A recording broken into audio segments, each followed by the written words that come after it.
মই কোনো বেআইনী কাম কৰা নাই। মোৰ হাতত টাউন কমিটি মিউনিচিপালিটিৰ পাৰ্মিশ্যন। চাওক, সেইবোৰ কথা ভাবিলে আমি বিজনেছ কৰিম কেনেকৈ? কি ধৰ্ণা দিব? ঠিক আছে দিয়ক। এই ধৰ্ণা আন্দোলন কৰিবলৈ ভয় কৰা মানুহ এই প্ৰকাশ চলিয়া নহয়।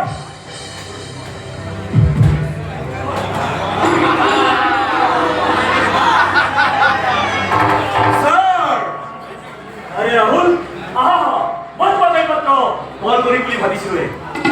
স্যাৰ আপনাৰ স্যাৰ কিবা টেনশনত থকা যেন লাগিছে স্যাৰ। আৰে টেনশন মানে সেই কলেজখনৰ কথাটোৱে মোক পাগল কৰি দিছে, বুজিছা? আৰে কোনো কলেজ কেম্পাছৰ ভিতৰত ৱাইন শ্বপ খুলিব বিচৰা নাই। কলেজৰ পৰা 1 কিলোমিটাৰমান দূৰত মই ৱাইন শ্বপখন খুলিব বিচাৰিছোঁ। তাৰ সিহঁতৰ কি প্ৰব্লেম সেই কথাটো এতিয়ালৈকে প্ৰকাশ চলিহাই বুজিব পৰা নাই। কলেজৰ কমিটি আপোনাক কিবা কৈছে নেকি? আৰে কৈছে মানে আজিতো কোনো ধৰ্ণা আন্দোলন কৰিম বুলি মোক ধমক দিছে। তেন্তে স্যাৰ এতিয়া আপুনি কি কৰিম বুলি ভাবিছে স্যাৰ? সেই কথাটোতে আলোচনা কৰিবলৈ মই তোমাক ফোন কৰিম বুলি ভাবিছিলোঁৱে। তুমি আহিলা, ভালেই কৰিলা। শুনা, সেই কলেজ কমিটিখনৰ মানুহখিনিক তুমি যেনেকৈ নহওক মেনেজ কৰা। যিমানবোৰ টকা পইচাৰ প্ৰয়োজন হয় মই খৰচ কৰিম। মুঠৰ পৰা তাত ৱাইন শ্বপ খুলিমেই। কিন্তু স্যাৰ এইটো এটা আপনি কিছু স্যাৰ। আজি কলেজৰ কমিটি এটা কমপ্লেইন কৰিছে। কাইলৈ হয়তো তাত ছাত্ৰ ছাত্ৰী বা অভিভাৱকসকলে ধৰ্ণা দিব। তেতিয়া স্যাৰ আপুনি কাক কিমানক মেনেজ কৰিব স্যাৰ? তেন্তে কি মই মোৰ প্ৰজেক্টটো বন্ধ কৰি দিম? কিমান কষ্ট কৰি সেই ৱাইন শ্বপখনৰ লাইচেন্সখন বাহিৰ কৰিছোঁ। মন্ত্ৰী এমএলএ মিনিষ্টাৰ আজি টাউন কমিটিক মই মেনেজ কৰিছোঁ। মন্ত্ৰী কষ্টটো মোৰ অথলে যাব। কেতিয়াও নাযায় স্যাৰ। আপোনাৰ ৱাইন শ্বপখন হ'বয়ে স্যাৰ। মাথো স্যাৰ ঠাইখিনি চেঞ্জ কৰিব লাগিব স্যাৰ। এইবোৰ তুমি কি কৈছা ৰাহুল? এনেকুৱা প্ৰপাৰ ঠাই মই পাম ক'ত? কলেজৰ সন্মুখতে ৱাইন শ্বপখন খুলিব পৰা হ'লে ছমাহৰ ভিতৰতে এই প্ৰকাশ চলিহা মালামাল হৈ যাব পাৰিলেহেঁতেন। কিন্তু স্যাৰ এইটো একেবাৰে সম্ভৱ নহ'ব স্যাৰ। আপুনি শুনিলে কলেজৰ কমিটিয়ে পাব্লিকৰ হতুৱাই সেইখন একেবাৰে তলা লগাই দিব স্যাৰ। তেন্তে মই এতিয়া কি কৰিব পাৰোঁ ৰাহুল? আপোনাক চোন ক'লোৱে স্যাৰ মই ঠাইখিনি চেঞ্জ কৰিব লাগিব স্যাৰ। কিন্তু এনেকুৱা প্ৰপাৰ ঠাই তুমি পাবা ক'ত? স্যাৰ স্যাৰ এটুকুৰা ঠাই আছে স্যাৰ। এই বাছ ষ্টেণ্ডৰ পৰা প্ৰায় 8 কিলোমিটাৰ মান আঁতৰত স্যাৰ। কাৰ মাটিখিনি তেওঁ মোৰ ওচৰত বিক্ৰী কৰিব? মাটিখিনি স্যাৰ বিক্ৰী কৰে নে নকৰে নাজানো স্যাৰ। কিন্তু মাটিখিনি কাৰ সেইটো একেবাৰে ভালদৰে জানো স্যাৰ। কাৰ? স্যাৰ আজিৰ পৰা প্ৰায় 8 মাহমান আগত এই বাছ ষ্টেণ্ডৰ সন্মুখত এটা এক্সিডেণ্ট হৈছিল স্যাৰ। য'ত দিগন্ত নামৰ চাহ দোকানী এজনৰ স্যাৰ মৃত্যু হৈছিল। এৰা ৰেডি সেই কথাটো মোৰ মনলৈ আহিছে। এই দিগন্ত চৌধুৰী মাতৃ স্যাৰ। আজিকালি স্যাৰ তেওঁৰ ভনীয়েক আৰু ছোৱালীজনী নাথাকে স্যাৰ। এই সুন্দৰপুৰ গাঁৱত মৌজাদাৰ শক্তি প্ৰসাদ চৌধুৰী ঘৰত থাকে স্যাৰ।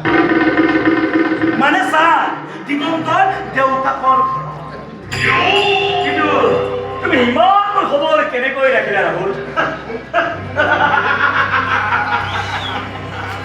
এইকাৰণে জানো যে স্যাৰ এই শক্তি প্ৰসাদ মৌজাদাৰ চৌধুৰীৰ ঘৰত মোৰ ভনীজনীও থাকে স্যাৰ।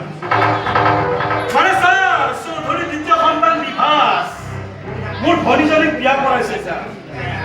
কিন্তু মৌজাদাৰৰ বোৱাৰীকে জানো সেই মাটিখিনি মোৰ ওচৰত বিক্ৰী কৰিব? হয়তো নকৰিবও পাৰে স্যাৰ, কিন্তু কৰাব লাগিব স্যাৰ। কেনেকৈ কেনেকৈ কেনেকৈ তুমি সেই মাটিখিনি মোৰ ওচৰত বিক্ৰী কৰাবা?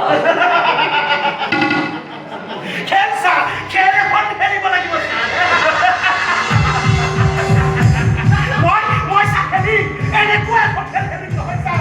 আমাৰ টুকুৰা আপোনাৰে হ'ব স্যাৰ।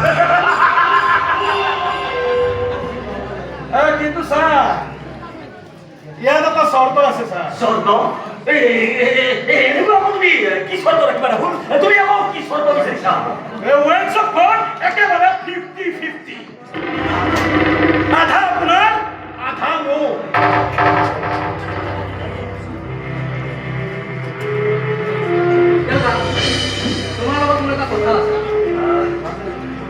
ৰাহুল আজিলৈ মই তোমাক এৰিছোঁ বাকী কথাখিনি আমি পিছে পৰৰ আলোচনা কৰিব পাৰিম ঠিক আছে ছাৰ মই আহিছোঁ ঠিক আছে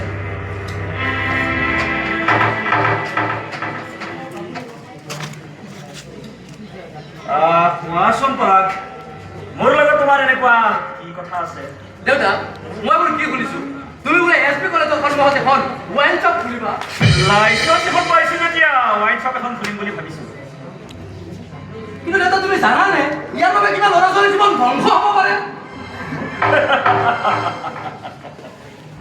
আৰে বাবা আৰে তুমি ইমান অন্তৰ কিয় হৈছে আৰে মইতো কলেজৰ ল'ৰা ছোৱালীবোৰক মাতি আহিব দিবলৈ গ'লো নহয় আৰু এইখন চহৰত একমাত্ৰ এই প্ৰকাশ চলিহাই ৱাইন শ্বপ খুলিব বিচৰা নাই নহয় আৰু বহুত মানুহৰ ৱাইন শ্বপ আছে দেউতা মই বুজি নাপাওঁ কিয় ইমান তোমাৰ টকাৰ ভোগ আৰে দুটাটো কোম্পানী থকাৰ পিছতো তুমি মজাৰ ব্যৱহাৰ কৰিবলৈ হয় কিয় দেউতা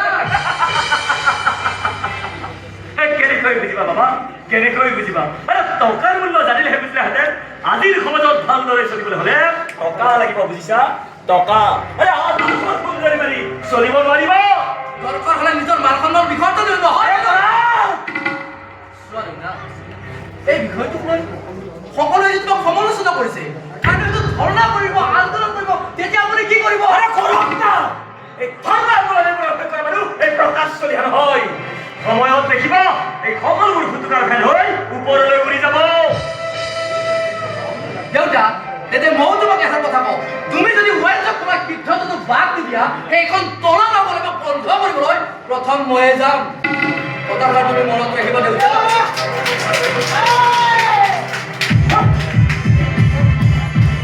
নিজৰ সন্তান হৈ নিজৰ দেউতাকৰ লগত চেলেঞ্জ কৰিবলৈ আৰে আদৰ্শৰ ভূতে ৰং দিছিল এই আদৰ্শৰ ভূত খেলা মন্ত্ৰ এই প্ৰকাশ চলিহাই ভালদৰে জানে এই প্ৰকাশ চলিহাই ভালদৰে জানে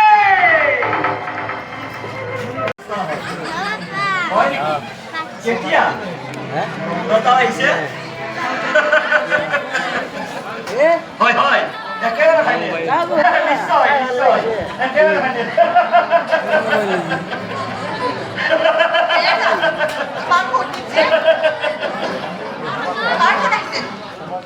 অভিজিৎ দত্ত দত্ত ইণ্ডাষ্ট্ৰীৰ মালিক অভিজিৎ দত্ত পৰহিলৈ আমাৰ ঘৰলৈ আহিব হেৰা মই যে তোমাক কৈছিলো অভিজিৎ দত্তৰ ছোৱালী নম্ৰতা বেংগলোৰত থাকে এইবাৰ এমটেক কমপ্লিট কৰি যোৱাকালি একেবাৰে ঘৰলৈ উভতি আহিছে ছোৱালীজনী কিন্তু বহুত ভাল দেখাতো ধুনীয়া নম্ৰতা আহিব আমাৰ ঘৰলৈ হেৰা এইবাৰ মই এটা কাম কৰি পাওঁ বুলি ভাবিছো নম্ৰতাক আমাৰ বোৱাৰী কৰি লোৱাৰ প্ৰস্তাৱটো মিষ্টাৰ অভিজিৎ দত্তক একেবাৰে দিয়ে পেলাওঁ নেকি তুমি কি কোৱা বিনা তুমি কিন্তু মোৰ মনৰ কথা ভাবি ক'লা দেই সঁচাকৈ দুইটাকে বৰ ধুনীয়াকৈ মিলিব পিছে তোমাৰ ল'ৰাইহে বা তোমাৰ প্ৰস্তাৱত মান্তি হয়নে নহয় আচলতে কি জানা বিনা মই মানুহজনৰ প্ৰেক্টিকেল কৰাৰ বাবেহে কথা কৈছো আমাৰ পৰাগ বৰ আবেগিক সি কোম্পানীটোত কাম কৰিবলৈ লোৱাৰ পৰাই মই মনোযোগ কৰিছো সি বৰ মনোযোগেৰে কাম কৰিবলৈ লৈছে তুমি কি ভাবিছা সি তোমাৰ প্ৰস্তাৱত মান্তি হ'ব আৰে নমনাৰ কি কথা আছে বিনা ইমান ব্ৰিলিয়েণ্ট ছোৱালী আৰে বিয়াৰ পিছততো নম্ৰতায়ো আমাৰ পৰাগক সকলোবোৰ কথাতে সহযোগ কৰিব পাৰিব কিন্তু এটি কথা সেই বিয়াৰ প্ৰস্তাৱটো আমাৰ পৰাগক তুমিয়েই দিব লাগিব আৰে তোমাৰ কথা অন্তত আমাৰ পৰাগে অমান্য নকৰে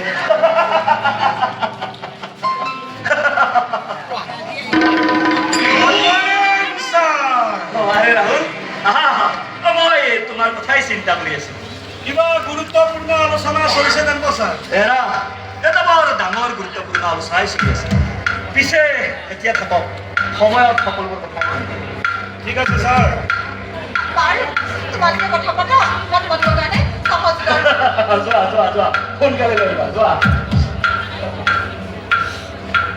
বাকী কোৱা ৰাহুল মাটি টুকুৰাৰ কথা কিমান দূৰ আগবাঢ়ি মানে মই সেই দিগন্ত চৌধুৰীৰ মাটি টুকুৰাৰ কথাই কৈছো ছাৰ বিশেষ আকৌ আপুনি কিন্তু ছাৰ মই যি দেখিছোঁ বা শুনিছোঁ মাটি টুকুৰা আপুনি নিকিনাকৈ অনাই হৈ আপোনাৰ হাতলৈ আহিব ছাৰ ৰাহুল তুমি এইবোৰ কি কৈছা তেওঁলোকে কিবা মাটি খেলিব দানত দিব নেকি দানত নিদিলেও ছাৰ কিনিবলৈ বিচাৰোঁ এনেকুৱা ধৰণৰ পাত লগা কথাবোৰ তুমি কৈছা কিয় নহয় ছাৰ একেবাৰে চিধাকৈ কৈছোঁ শুনক এই চৌধুৰী ছোৱালী বিৰিণা কিছুদিন পিছতে আপোনাৰ বোৱাৰী হ'ব ৰাহুল তুমি বলিয়া হৈছা নেকি কিয় এইবোৰ বলকি আছা সঁচা কথা ছাৰ সেই বিধৱাজনী জীয়েকটো আপোনাৰ ল'ৰা পলাগে ভাল পায় গতিকে পলাগে যদি বিৰিণাক বিয়া কৰা তেন্তে ছাৰ মাতি impossible it is quiet impossible নালাগে মোক মাতি এই সম্পৰ্ক কেতিয়াও হ'ব নোৱাৰে হয় হ'বলৈ নিদিওঁ নালাগে মোক মাতি কিন্তু এইখন বিয়া কেতিয়াও হ'ব নোৱাৰে তাই কইনা হোৱাৰ সপোন দেখিছে এই সপোন মই ধূলিসাৎ কৰি দিম তাইৰ সপোন মই ধূলিসাৎ কৰি দিম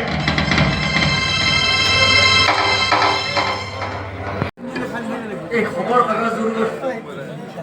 কাগজবোৰ আজিকালি নহয় ৰাতিপুৱা ওলালে বেয়া বেয়া কথাবোৰ আহে হত্যা লুণ্ঠন ধৰ্ষণ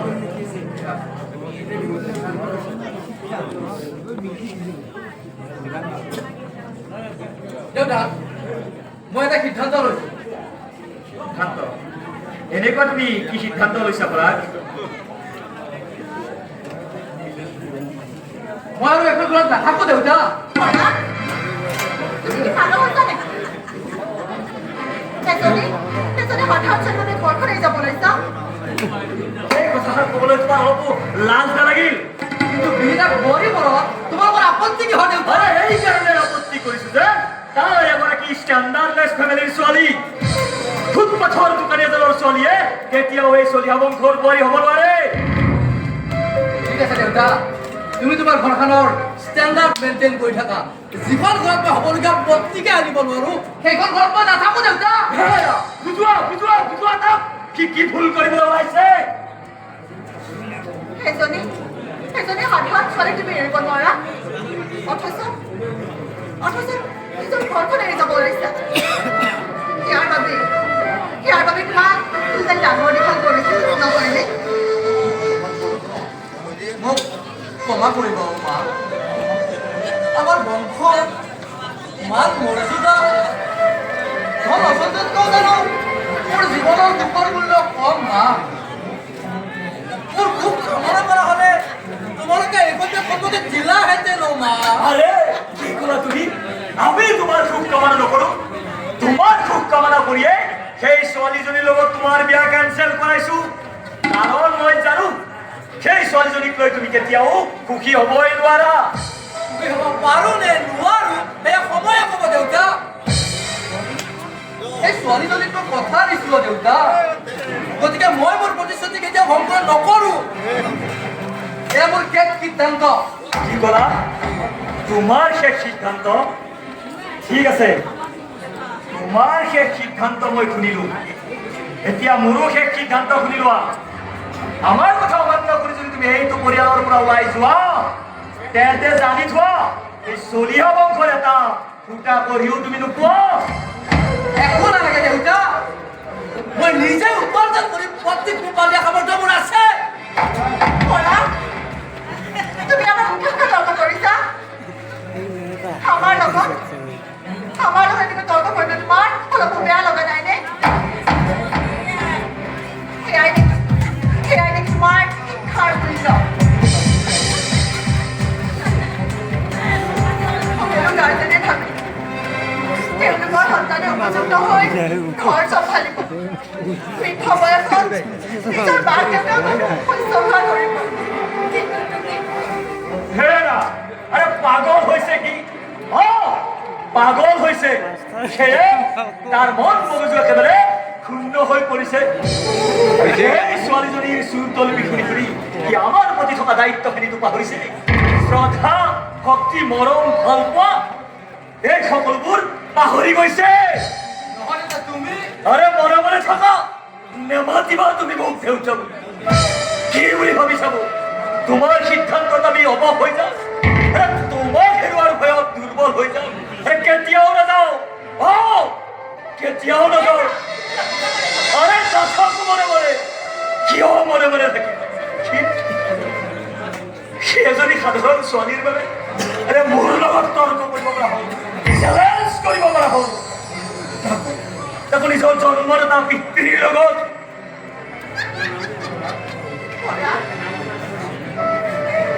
মাতৃৰ বাবে সন্তানকে এগৰাকী মাকে উপলব্ধি কৰিব পাৰে গতিকে এগৰাকী নাৰীৰ হৃদয় ভাগি চিগি ঠাণ্ডা নকৰিবা অপৰাধ সিদ্ধান্তটো তুমি সলনি কৰা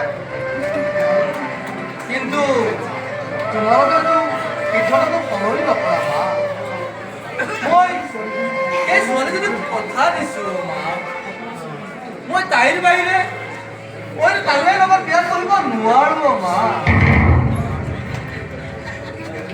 মই তাইক এৰি চলিব নোৱাৰো মা গতিকে তোমালোকে মোক ক্ষমা কৰিবা মা ক্ষমা কৰিবা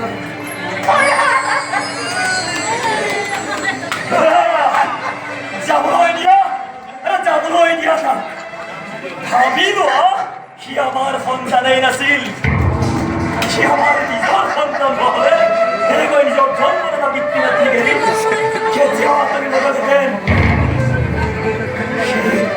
সি ভাবিছে আবেগেৰে জীৱনটো চলে এদিন সি বুজি উঠিব জীৱন মানেই আবেগ নহয় আৰু সেই ষ্টেণ্ডাৰ্ডলেছ ছোৱালীজনী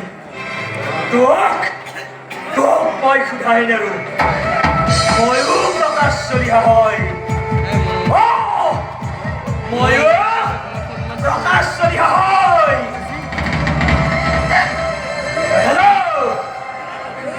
হেল্ল' আজি আমি সেই হ'ল কিবা ক'ত কি খাইছে কেনেদৰে বনাইছে তুমি কি ভাবিছা মই কি তাৰ কথা চিন্তা কৰা নাই আজি এমাহে কিবা ক'ত আছে কিবা খাইছে কেনেকৈ বা বনাইছে হেৰা তই বুজাই বহাই হ'লেও ঘৰলৈ লৈ অহাটো কষ্ট কৰিব নোৱাৰিনে আৰে তাৰ মানে কি মই তাৰ কথাত মান্তি হ'ব লাগে সেই ডাল দৰিদ্ৰ বিধৱাৰ ছোৱালীজনীৰ লগত আমাৰ পৰাগৰ বিয়াখন পাতি দিব লাগে মইতো তেনেকৈ কোৱা নাই ময়ো সেই ছোৱালীজনীক এখন ঘৰৰ বোৱাৰী হিচাপে মানি ল'ব নোখোজো কিন্তু নিজৰ ল'ৰাটো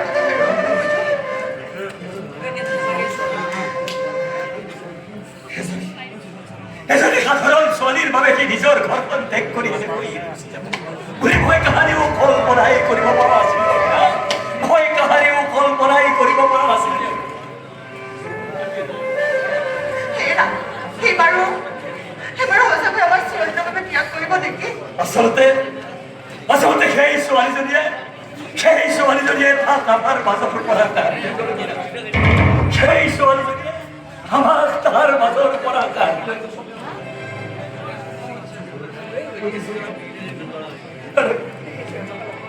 কৰিবও পাৰে নহ'লে আজি আমাৰহে হ'ল সি মোৰ কথাটো যেনিবা বাদেই কিন্তু তোমাৰো খবৰ এটা ল'ব পাৰিলেহেঁতেন নিজৰ জন্মদাতা মাতৃজনীৰ কথা এবাৰো তাৰ মনলৈ নাহিল হেৰা তাকলৈ বহুত সপোন দেখিছিলোঁ এদিন তাৰ বিয়া হ'ব তাৰ বিয়াখন কোনটোৰ? ধামেৰে পাতিম আৰু লগ কইনাজনীক এইখন ঘৰলৈ আদৰি ট্ৰাক্টৰ কাষত এদিন আমি ককা আইতাক হম নাতিনীৰ সৈতে হাঁহি ফূৰ্তি কৰি কথা পাতিম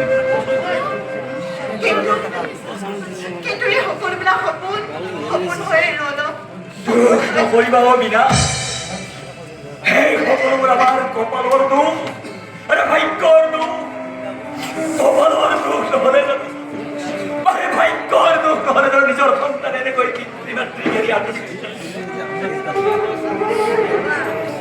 সকলো পৰিয়ালে ভাবে তেওঁলোকৰ সন্তানে এটি তেওঁলোকক চাব বৃদ্ধ বয়সত নিজৰ মাক দেউতাকক শুশ্ৰূষা কৰিব কিন্তু বৃদ্ধ বয়সত আমাক চোৱা চিতা কৰাটো দূৰৰেই কথা কেতিয়াই আমাক এৰি আঁতৰি গ'ল বিৰা কেতিয়াই এৰি আমাক Morido sa Pirat Boy. Pirat Boy. আজিৰ সন্তানৰ পৰা এই এনেকুৱা অকৃতজ্ঞ সন্তানবোৰৰ বাবে আজিৰ পৃথিৱীত বহুতো মাক দেউতা আৰু বৃদ্ধাশ্ৰমত থাকিবলগীয়া হৈছে বৃদ্ধাশ্ৰমত থাকিবলগীয়া হৈছে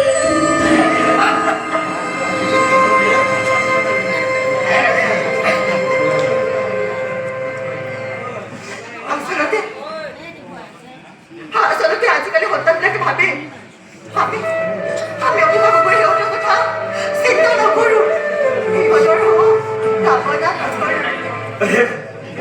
সেইটোৱেইটো আমাৰ পৰাগেও ভাবিছে সেইটোৱেইটো আমাৰ পৰাগেও ভাবিছে আৰে সি ভাবিছে সেই ষ্টেণ্ডাৰ্ড ফেমিলিৰ ছোৱালীজনীক বিয়া কৰিব পাৰিলে এই পৃথিৱীৰ সমস্ত সুখ সি উপভোগ কৰিব পাৰিব আমাৰ সুখ দুখ আশা আকাংক্ষাৰ কথা নাভাবে বিনা সি আমাৰ সুখ দুখ আশা আকাংক্ষাৰ কথা নাভাবে হেৰা এটা কাম কৰিব নোৱাৰিনে